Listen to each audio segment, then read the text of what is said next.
స్వాగతం. 24 గంటలు కాదు, ఒక్క సెకండ్లో మీ ముందుకు. చూస్తూనే ఉండండి నిరంతరం వార్త ప్రసారాలు.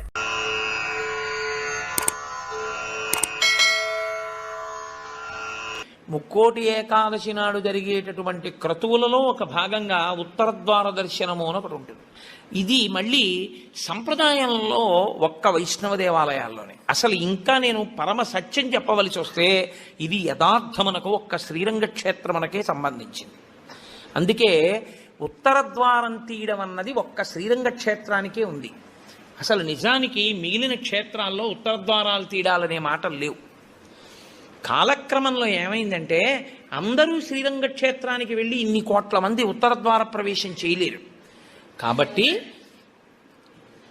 కొంతలో కొంత ఎక్కడ ఉన్న విష్ణు క్షేత్రాన్ని అక్కడే శ్రీరంగ క్షేత్రంగా భావన చేసి రంగనాథుణ్ణి స్మరిస్తూ ఉత్తరద్వారంలోంచి వెడతారు.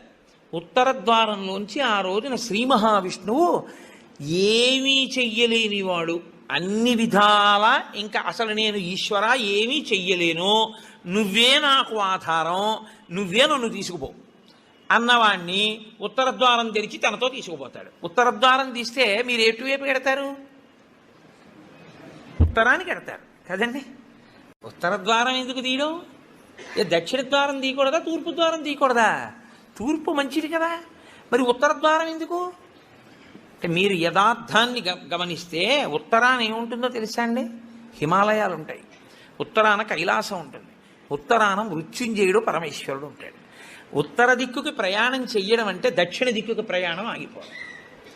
దక్షిణ దిక్కుకి ఏది ఎడుతుందంటే శ్మశానం ఉంటుంది దక్షిణ దిక్కున. ఎన్ని కోట్ల జన్మలెత్తినా ఆఖరికి శరీరం వెళ్ళిపోయేది అక్కడికి. ఎవడు ఈశ్వరుడితో పాటు ఉత్తినే ఉత్తరద్వారంలోంచి వెళ్ళడం కాదు, అసలు నిజంగా ఉత్తరద్వారంలోంచి వెళ్ళడం అంటే ఏమిటో తెలుసా అండి? ఈశ్వరుడి పల్లకి వెళ్ళి పల్లకి వెంట వీళ్ళు వెళ్ళాలి. అసలు శాస్త్రం అది. ఈశ్వరుడికి ఆ రోజున అర్చన చేసి పల్లకి పట్టుకుని పల్లకీని తీసుకెడతారు ఉత్తరద్వారంలోంచి. ఆయనతో వెళ్ళాలి. నువ్వు తినే ఉత్తరద్వారంలోంచి వెళితే నీకేం వస్తుంది? ఆయన వెళ్ళిన ఉత్తరద్వారంలోంచి వెళ్ళాలనుకోవాలి. అథవా అసలు నిజంగా వెళ్ళవలసింది ఏమిటంటే ఈశ్వరుడితో వెళ్ళాలి. కనీసంలో కనీసం నీ బాధ్యత ఏమిటి? ఉత్తరద్వారంలోంచి నువ్వు వెళ్ళాలనుకుంటే ఈశ్వరుడితో వెళ్ళేటప్పుడు ఎలా వెళ్ళాలో నువ్వు అలా వెళ్ళాలి. ఈశ్వరుడితో వెళ్ళేటప్పుడు వెళ్ళేవాడు ఎలా వెళ్ళాలి? వైదికంగా వెళ్ళాలి.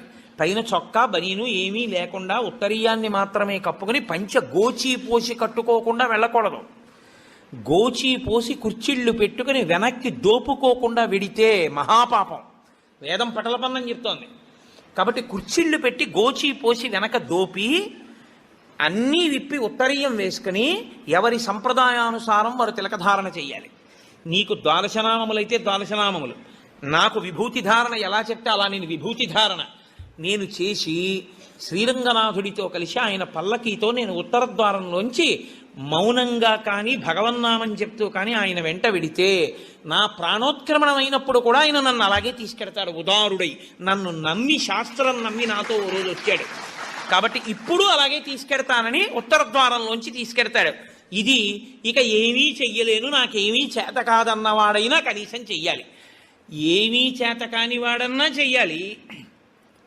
ఈశ్వరాన్ని నాకు ఏం చేతనైనని నేను అన్నీ చేసేస్తానని ఇది మాత్రం మానేస్తాను అన్నవాడన్నా చెయ్యాలి.